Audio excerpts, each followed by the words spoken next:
Et salut, c'est Liro pour la chaîne Moto63. Aujourd'hui, on se retrouve pour parler de dalles en polypropylène, des dalles Swiftstrax et surtout pour voir ce que fait la concurrence. Je suis hyper content de vous retrouver aujourd'hui parce que ça fait des années que je veux restaurer mon garage. Comme vous pouvez voir, il y a un nouvel établi, il y a un nouveau placard derrière. Enfin, je vous expliquerai dans une autre vidéo pourquoi il y a tout ça et qu'est-ce qui va se passer. Vous allez voir, c'est un truc de fou, en tout cas pour moi. Je suis hyper content, c'est un rêve qui se réalise. Bon les gars, on va pas se mentir, directement je vous le dis dans la vidéo, ces petites dalles c'est un partenariat avec Swiftstrax.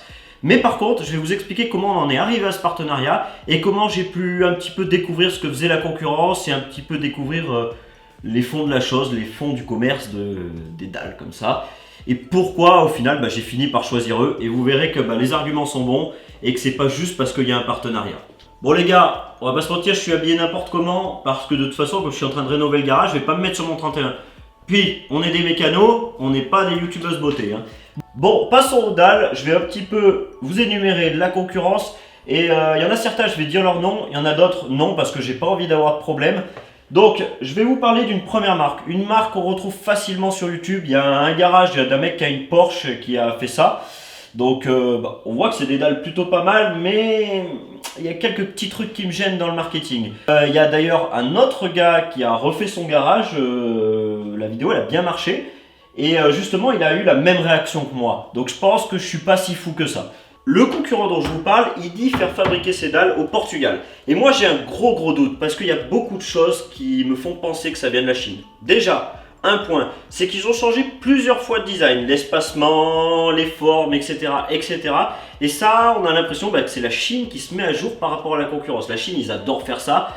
D'abord voir l'évolution, copier, faire mieux des fois. Ça arrive, la Chine, ça arrive. Mais on va en parler tout à l'heure de la Chine parce que c'est un sujet qui est super intéressant. Et en plus, le youtubeur qui les a un peu discrédités, il a attendu 2 mois pour recevoir ses dalles. Et je me dis que si ça vient d'Europe, comme ils le disent, donc du Portugal, 2 mois, ça fait un petit peu long. Sachant qu'en plus, cette marque en question, elle dit détenir des brevets. Des brevets, généralement, c'est une idée, et non pas un design où c'est plutôt une maquette, un dessin. Donc, je trouve que l'argument marketing du brevet, il tient pas super debout. Enfin, moi, c'est mon avis. Moi, j'en ai déposé des brevets pour justement le système de freinage MBL. Ça ressemble plus à des TUV allemands que des brevets. Mais bon, je pense que c'est un bel argument marketing et que ça fait son effet pour la plupart des gens. Voilà, cette marque, je pense que vous verrez laquelle c'est, elle est très présente sur YouTube. Donc voilà, mais ça ne veut pas dire qu'elle est mauvaise parce qu'elle a quand même de très bons points, sachant qu'elle fait une garantie sur le produit, etc. D'ailleurs, tout comme Swiftstrax qui fait 20 ans lui. 20 ans quand même, ça dure longtemps, mais on va y revenir ça tout de suite après. Deuxième concurrent pour moi, c'est Polydal. Polydal, je donne leur nom. Donc je les ai démarchés, toutes ces entreprises. Polydal, pas moyen de les avoir. Par mail, pas moyen. Par Instagram, pas moyen de les avoir. Par téléphone, et j'ai laissé un message en plus, pas moyen de les avoir. Alors je me dis que c'est super de leur acheter les dalles. Peut-être elles sont de très bonne qualité. Moi je les ai vues sur un salon. Ça avait l'air de bonne qualité. On m'a vanté des mérites, etc. Donc ok, super. Je vais les acheter. Mais si j'ai un problème après, je peux pas les joindre nulle part et ils me rappellent pas. Si encore c'était pour une demande de partenariat, mais avant la demande de partenariat, moi j'ai fait une demande de prise d'information, d'avoir les qualités, les défauts, voilà, m'expliquer un petit peu le produit, et rien, j'ai pas eu de retour. Parce que vous comprenez bien que si c'est une petite demande de partenariat, les mecs, il y en a peut-être tous les 4 matins qui en font une, ils ont peut-être pas forcément envie de te répondre. Mais là, c'était pas le cas. Donc je sais pas, voilà, j'ai pas eu confiance en cette entreprise. Bon là maintenant, on va parler de la Chine. La Chine, il y a à boire et à manger, ça va dans tous les sens la Chine. Il peut avoir de la bonne qualité, de la mauvaise qualité. J'ai envoyé plein de mails, j'ai regardé plein d'annonces. C'était hyper compliqué. Le problème c'est à quoi se fier. Ils peuvent m'envoyer des photos d'une autre usine, ils peuvent m'envoyer des photos de d'autres marques. C'est très difficile à voir. Surtout ce que j'ai demandé c'est les points d'injection. Parce que regardez, chez Swiftstrax, vous avez 4 points d'injection pour ce panneau-là, ce panneau-là, ce panneau-là, ce panneau-là. Donc il y a vraiment 4 points d'injection, au moins on est sûr que le polypropylène se propage vraiment partout dans le moule. Alors que la Chine, on le voit très clairement sur certaines photos, c'est injecté par le milieu. C'est-à-dire que ça vient s'injecter ici, ça s'injecte donc comme dans un moule, partout, au lieu de s'injecter à 4 endroits. Et du coup ça fragilise quelques endroits et elles sont pas super souples. Ce qui fait que, regardez, là celle-là, je vous fais voir comme ça, mais là c'est souple. Et ça risque pas de casser. Donc Ça, c'était un point très important. Le problème, c'est que certains, ils avaient des points d'injection pareils, mais je suis même pas sûr que c'était vraiment leur photo. Et du coup, moi, la Chine, ça me faisait peur parce qu'il y a quand même un atelier à remplir qui est assez grand. Ça coûte assez cher. Si je reçois de la merde, on va appeler un chat un chat. Si je reçois de la merde venant de la Chine, et je l'ai comme ça. T'as pas de garantie derrière, t'as rien. C'est un peu embêtant. Parlons surtout aussi du prix. Il y a très peu de différence avec Swiftstrax qui est fait en France. Vous pouvez le voir sur YouTube, ils montrent leurs usines. Donc c'est bien fait en France. Puis les délais, ils sont ultra courts. Moi j'ai signé le contrat, le lendemain c'était parti. Une semaine après c'était chez moi. Ils m'ont envoyé plein de messages pour savoir si le transporteur ça se passait bien. Il n'avait pas mon numéro. Mais ils s'en sont préoccupés. Ils ont envoyé le numéro au transporteur. Ils m'ont envoyé un message quelques jours après en me demandant si le transporteur m'avait appelé. Ils m'ont demandé si j'avais bien reçu. Alors je ne sais pas s'ils font ça à tous les clients. Mais en tout cas, ça prouve leur sérieux. Ils m'ont répondu très vite. Ils m'ont donné plein d'informations. Et surtout plein de caractéristiques qui m'ont permis de savoir que c'était de la qualité et que j'avais confiance en leur matériel. Surtout que ça soit fait en France, ça me plaît pour la différence de tarif en plus.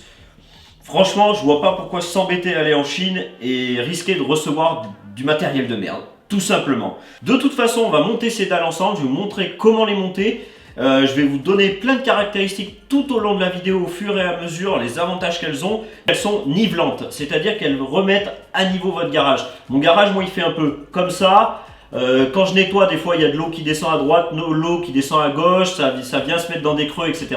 Au moins là, ça va me remettre le sol droit. Exemple, mon pont, je suis obligé un petit peu, vous verrez, de visser plus d'un côté pour remettre le pont droit. Et là, j'aurais plus besoin de le faire avec ça. Et on peut mettre un pont et une machine à pneus dessus. Faut pas se faire de soucis, ça supporte vraiment bien le poids. Il y a des camions de 33 tonnes qui passent dessus. C'est pas une machine à pneus ou un pont qui va faire quelque chose. Donc vraiment, c'est super résistant. Pas de souci pour mettre votre pont, pas de souci pour mettre votre machine à pneus. C'est une information qui a été super dure à trouver sur YouTube, donc j'ai vraiment envie de la donner celle-là parce que j'ai pas trouvé quelqu'un qui me disait que la machine à pneus et le pont, ça passait dessus sans le déséquilibrer ou quoi que ce soit. Et en fait, c'est effectivement le cas. J'ai trouvé un garage dans ma région qui avait ça.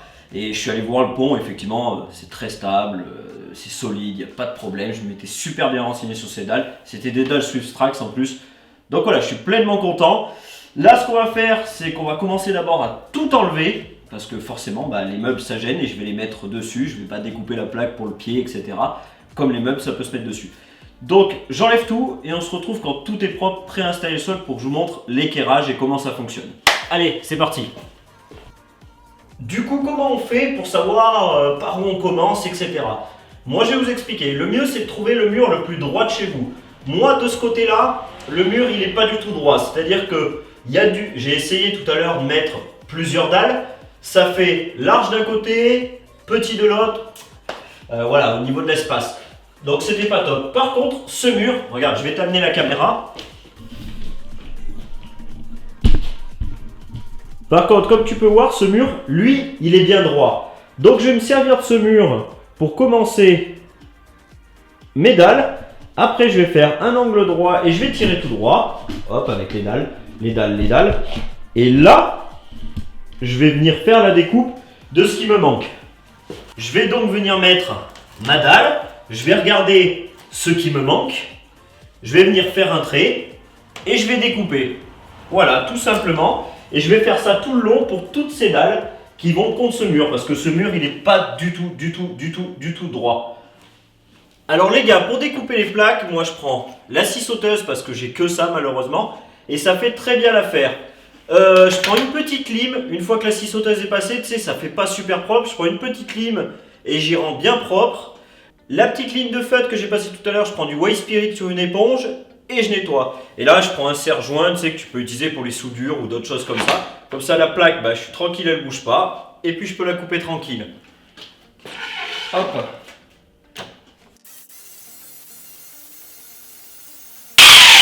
Voilà, tu vois. Là, ça tient toujours. Hop, je tape. Là, je prends ma petite lime. Et hop, je frotte. Je remets droit si j'ai pas coupé droit à des endroits. Après, là, je coupe plutôt droit. Avec ça, tu fais une ligne, tu coupes quand même assez droit. Le White Spirit, normalement c'est agressif, ça enlève la couleur, etc. Ça résiste à tous les solvants. Essence, dégraissant frein, etc. Et Swiftstrack d'ailleurs, c'est pas pour rien qu'ils équipent beaucoup de garages moto et garages voiture. C'est parce que justement les plaques elles résistent au solvant. Et là du coup tu vois, moi j'ai coupé cette dalle et cette dalle. Hop là, là je vais venir la mettre comme ça. Hop. Alors moi je prends une petite massette pour taper dessus. Et voilà, et là tu peux voir que ça fait super propre. Je vais t'approcher la caméra. Et on peut voir que c'est quand même super propre le long du placard. Je voulais pas y faire passer dessous, déjà ça me fait gagner quelques dalles. Et en plus, sinon je peux plus bouger les étagères parce que elles passent vraiment au ras du plafond. Donc là, c'est impeccable, regarde. Tu vois, la découpe, ça fait super propre. Hop, regarde, dans l'écran ici, Alors hop. Et si tu as bien calculé, eh ben ça va venir au ras du mur. Donc là c'est le cas, j'ai bien calculé, c'est nickel. Allez, pour montrer que ça se fait super vite, regarde, moi j'ai pris un petit maillet, tu places ta plaque sur les ergots, hop, il y a des ergots prévus pour, tu vas tac, hop, tu prends ta suivante, tac, voilà. Tu vois, ça va super vite, hein. C'est juste les finitions qui sont longues. Moi personnellement là j'y suis depuis quoi? Au total, je voyais depuis 3 heures. Après j'ai un garage qui fait environ 60-70 mètres carrés suivant si je fais la partie de ce côté. Donc c'est un garage qui est quand même assez grand, enfin moi en tout cas je trouve que c'est assez grand. Donc il y a quand même du boulot. Si vous pouvez vous faire aider c'est cool, sinon vous regardez. Sinon moi regardez, j'y suis arrivé tout seul et sans aucune aide. Et pourtant je suis pas du bâtiment et pas du tout quoi. Je déteste ça le bâtiment. Donc franchement assez facile. Hop. Tu vois je vais faire comme ça et je vais descendre jusqu'au fond du garage comme ça. Pour la partie rouge de ce côté là que je vais faire, et ben j'y ferai en dernier parce que ce sera vraiment les découpes, les trucs les plus chiants à faire. Voilà tout simplement. Bon et ben j'ai plus qu'à continuer. Un petit truc à noter, tout à l'heure quand j'étais en train de manger, j'ai vu sur internet qu'ils distribuaient dans plus de 50 pays Swiftstrack. Donc c'est la preuve que c'est assez sérieux parce que si c'est 50 pays, ça fait quand même pas mal. J'ai vu aussi qu'ils étaient, alors je sais pas si je me trompe ou pas, à vous de me le dire peut-être, mais apparemment c'est les leaders aux USA pour les dalles. Bon comme tu peux le voir c'est bien le bordel et j'arrive sur le dernier carton et dans le dernier carton j'avais un petit cadeau. C'est une plaque carbone parce que oui ils font différents modèles, ils font d'autres modèles que les classiques. Les classiques là ça s'appelle des Rib Trax et ça doit être des Carbon Trax Vinyl Tile Flooring. Alors j'ai pas un anglais bien magnifique, regarde je vais te montrer la plaque, je sais pas si tu vas voir, ça fait un effet un petit peu carbone. Moi je trouve ça plutôt sympathique. J'ai un autre local à faire là bientôt. Donc un projet à venir, bref je vais pas en divulguer plus mais j'ai un autre local à faire et c'est possible que je vienne mettre des dalles carbone comme ça parce que je trouve ça très classe. Regarde tu vois au sol ça fait très classe. Donc c'est fort possible que je fasse ça. Bon ce que je vais faire c'est que je vais aller faire mes coupes, regarde Et voilà les gars, c'est terminé. Alors là je me suis changé, j'ai remis tous les meubles, c'est-à-dire j'ai remis le pont, j'ai même remis une moto que je suis en train de bricoler.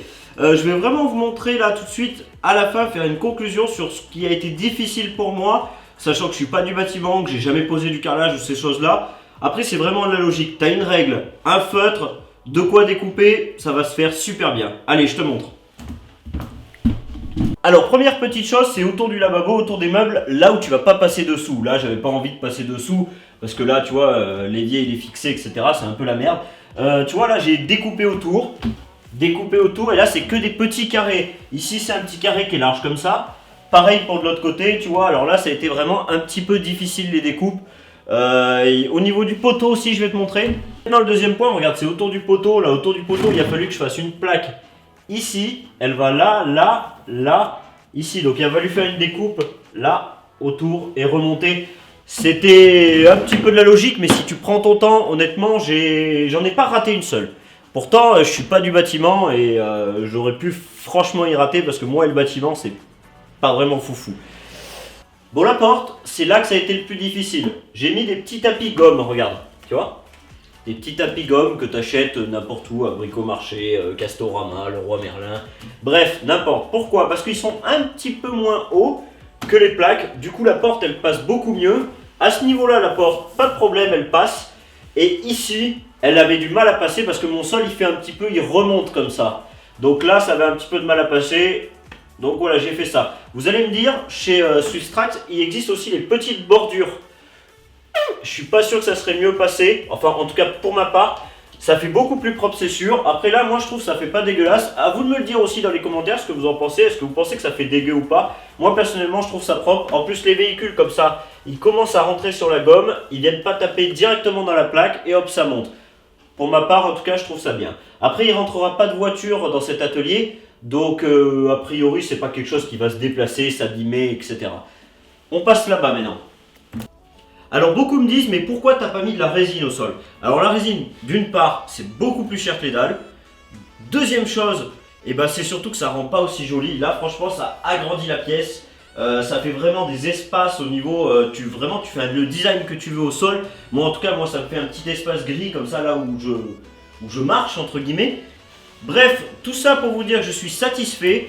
Ce que je vais faire, c'est que je vais faire une autre vidéo sur le garage, sur la fonctionnalité du garage. Pourquoi j'ai mis la machine à pneus ici, pourquoi j'ai mis l'équilibreuse manuelle ici, pourquoi il y a ça à côté, et vous allez comprendre ce que c'est, vous allez voir, c'est un petit truc qui est assez ingénieux. Et pourquoi j'ai mis l'établi, pourquoi j'ai mis le pont ici, etc., etc. Toute la fonctionnalité de cet atelier. J'espère que la vidéo, elle vous aura plu. Un petit pouce bleu pour le travail effectué, ça fait super plaisir. Un petit partage de ce garage aussi. Ça fait super plaisir. Dans les commentaires, si vous aussi vous avez des dalles, vous hésitez entre certaines dalles, comme j'ai vraiment regardé vachement le marché, mettez-le moi dans les commentaires, les dalles que vous voudriez pour votre garage. Et moi ce que je ferai, c'est que je vous dirai si j'ai regardé ces dalles. Et moi je me sers de cet atelier quasiment tous les jours. Donc vraiment au top. Et on se retrouve dans la prochaine vidéo où vraiment je vais vous dire des trucs qui seront super intéressants. Donc abonnez-vous, ça peut vous servir pour votre atelier. Allez, bye!